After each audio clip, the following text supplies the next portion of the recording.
আড়াল থেকে চিত্রা আর তিলকের কথা শুনে চমকে গেল কথা। সম্পূর্ণ জানতে ভিডিওটিতে একটি লাইক করে প্রথম থেকেই দেখতে থাকো। গল্পের শুরুতেই দেখা যায় মা আনন্দীর কিরিটে যেই মুক্তগুলো ছিল সেগুলো নকল, আর সেগুলো ধরতেই খুলে পড়ে গেছে। আর এগুলো দিয়ে আঠা দিয়ে যে লাগানো ছিল সেটা বুঝতে পেরে যায় কথা, আর ভাবে এটা কি করে সম্ভব। তখনই আচার্য মশাই বলে, সত্যিই তো, আমিও তো বুঝতে পারছি না এটা কি করে সম্ভব হলো, সব কিছুই কেমন যেন অন্য রকমের লাগছে। এর মধ্যেই তখনই প্রত্যয় জিজ্ঞেস করে, আচ্ছা আচার্য মশাই, এই কিরিটটা কোথায় থাকে? তখন আচার্য মশাই বলে, এটা তো লকারেই থাকে আশ্রমের, আর এটা তো যাকে তাকে দেখানো যায় না, শুধু তোমরা আসলেই বার করা হয়। কি করে যেটা সম্ভব হলো সেটাই আমি বুঝতে পারছি না। তখনই চিত্রা মনে মনে ভাবে, সেটা তো আমারও প্রশ্ন, কে এই কাজটা করলো? যে এই কাজটা করেছে তাকে না ছাড়া হবে না, কারণ সে এই রকমভাবে ঠকাতে পারে না। কিরিট নিয়ে তো আমরাই সব কিছু করছিলাম, আমি, তিলক আর ছিল মিস্টার বিশ্বাস, কিন্তু মাঝখান থেকে কে নিল এই মুক্তগুলো? তখন অন্যদিকে কথা ভাবে, এটা কি করে সম্ভব? কর্তা দাদু যদি জানতে পারে তাহলে অনেক বড় একটা অঘটন ঘটবে। আবারও হয়তো কর্তা দাদু রেগে যাবে, আর তাদের কর্তা দাদুর শরীর খারাপই হবে। এর মধ্যেই ছোটকাকে ফোন করেছে ঠাম্মি, আর বলে, সব ঠিক আছে তো ওদিকে? তখনই ছোটকা বলে, হ্যাঁ সব তো ঠিকই আছে, কিন্তু কথা বারণ করে দেয় যে কর্তা দিদাকে এখন কিছু বলবার দরকারই নেই, পরে বলতে। তখন ছোটকা বলে, মা সব ঠিক আছে, আমি তোমার সাথে পরে কথা বলছি। এর মধ্যেই দেখা যায় অগ্নি মই দিয়ে বেয়ে উপরে উঠে কাজ করছে, আর এটা দেখার পরেই কথা তো চমকে যায়, আর বলে, পাচক মশাই আপনি এত উপরে উঠেছেন, পড়ে গেলে কি হবে? তখনই অগ্নি বলে, কি করব, এখানে তো ইন্টারনেট চলেই না, এই কোনো রকমে এদিক ওদিক করে চালানোর চেষ্টা করছিলাম আর কি। কিন্তু তোদের কি হয়েছে? মুখ ভার হয়ে রয়েছে দেখছি, কিছু কি হয়েছে? এর মধ্যেই চলে এসেছে প্র্যাটি, আর বলে, হয়েছে তো অনেক কিছুই, কিন্তু কি আর বলবো। তখনই অগ্নি বলে, আরে বাবা বল না কি হয়েছে। তখনই কথা বলে, মা আনন্দীর যেই মুকুটটা ছিল, মুকুটে যেই মুক্ত মণি এসব ছিল, সেগুলো খুলে পড়ে গেছে, আর সেগুলো নকল, আসলটা কেউ নিয়ে নিয়েছে পাচক মশাই। তখনই অগ্নি বলে, আবারও? এই তো কিছুদিন আগে ঝামেলাটা মিটলো, আবার এরকম কিছু হলো? আচ্ছা এই আশ্রমে কেউ এরকম করছে, আমি তোকে বলছি শোন। কথা বলে, যেই করুক না কেন, আমরা তো প্রমাণ ছাড়া কোনোই কথা বলতে পারবো না, তাই না? তখনই অগ্নি বলে, তাও তো অবশ্য ঠিকই, প্রমাণ ছাড়া তো কিছু বলাও যাবে না। প্রত্যয় বলে, বিগ্র এখন এ সমস্ত কথা থাক, আমি বরং গোপালকে নিয়ে যাওয়ার ব্যবস্থা করি। তখনই অগ্নি বলে, এছাড়া তো আর কিছু করারও নেই। এরপরে গোপালের আসনটা দিয়ে দেয় অগ্নিকে, আর অগ্নি গোপালকে মাথায় তুলে রেখেছে। আচার্য মশাই বলে, এই রকমভাবেই গোপালকে মাথায় তুলে রাখবে, বুঝেছ? গোপাল সবসময় যা করে ভালোর জন্যই করে, এই কথাটা মাথায় রেখে দিও। তখনই কথা বলে, পাচক মশাই আপনাকে দেখতে কিন্তু খুবই সুন্দর লাগছে, এই রকমভাবে যত্ন করে আপনি গোপালকে নিয়ে যাচ্ছেন, গোপালেরও ভাগ্য অনেক ভালো। তখনই জুনি বলে, তা যা বলেছিস কথা।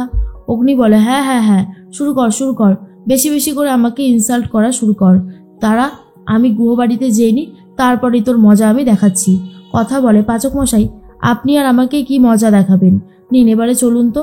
তার মধ্যেই সবাই তো রেডি হয়ে চলে গেছে, কিন্তু এখনো চিত্রা গাড়িতে ওঠেনি। চিত্রাকে ডাকতেই কথা আসছে এদিকে। চিত্রা তখন এসে দেখে এখানে দাঁড়িয়ে রয়েছে তিলক। তিলক একটু ছদ্মবেশ নিয়েছে বলে তিলককে আর চেনা যাচ্ছে না। তখনই চিত্রা বলে, তিলক তুমি এখানে ছদ্মবেশ নিয়েই আছো?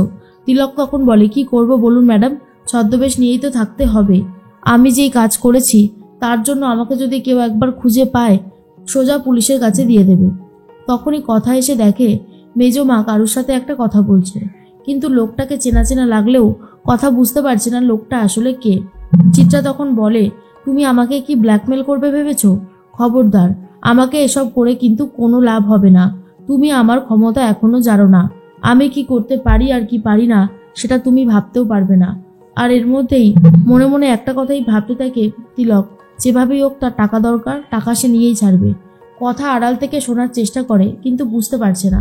তবে এটুকু বুঝতে পারে চিত্রা গোপনে কিছু একটা করছে, কারণ সে ফিসফিস করে অনেক আস্তে কথা বলছিল। তখন কথা ভাবে, এই রকমভাবে কিছু হবে না, অন্যভাবে আমাকে ট্রাই করতে হবে।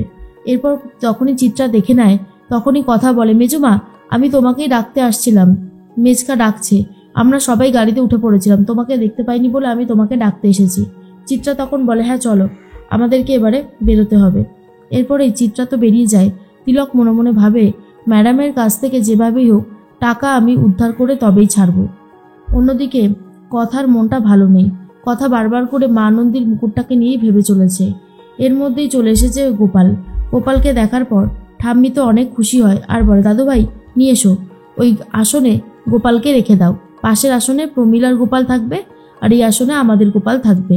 কি সুন্দর লাগছে গোপালকে দেখতে। কথা মা, কি হয়েছে বলো তো? তোমাদের মুখ চোখগুলো দেখে মনে হচ্ছে কিছু একটা হয়েছে। আচ্ছা তোমরা আমাকে বলছো না কেন কি হয়েছে? তখনই ছোটকা বলে, কথা এবার কি করবে? কথা বলে, এবার তো বলতেই হবে। তখনই কথা বলতে শুরু করে, কর্তাদিদা একটা অঘটন ঘটে গেছে। আমরা যখন আশ্রমে গিয়েছিলাম তখন আমাদেরকে আচার্য মশাই মায়ের ওই মুকুটটা দেখাচ্ছিল, আর তখনই দেখি যে যেই মুক্তগুলো লাগানো ছিল সেগুলো খুলে খুলে পড়ে গেছে।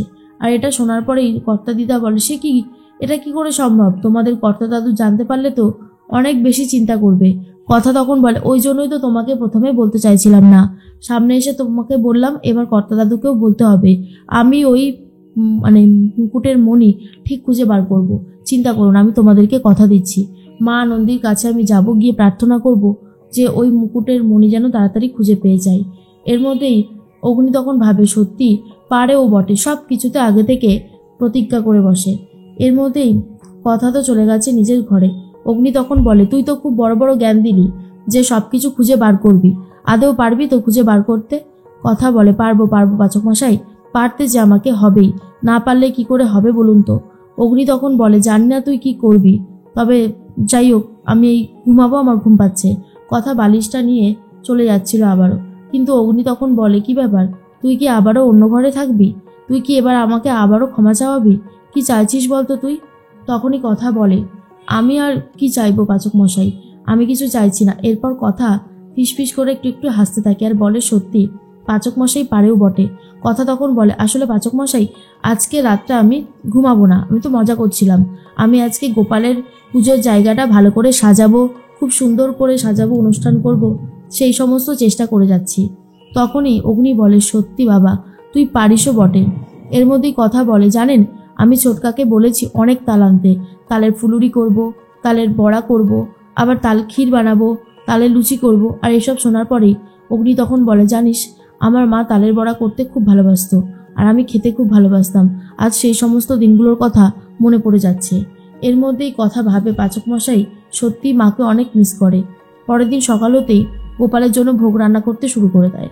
অগ্নি তখন বলে, সারাদিনেও তো ভোগ রান্না হবে না, তুই যেভাবে শুরু করেছিস, সর আমি করে দিচ্ছি।